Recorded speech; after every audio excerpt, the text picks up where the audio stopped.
In this video, you will learn how to update settings for individual students. When on the Assignments tab, select Edit. Blah.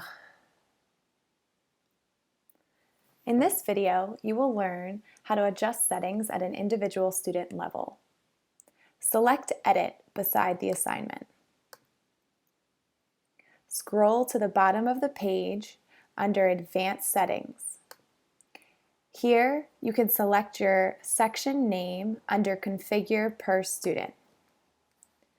This page will list out all of the students within your section and show you all of the individual capabilities you can adjust per student.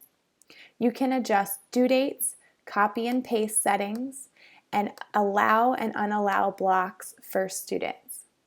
In addition, with the new assignments features, you can now assign and unassign specific activities to your students.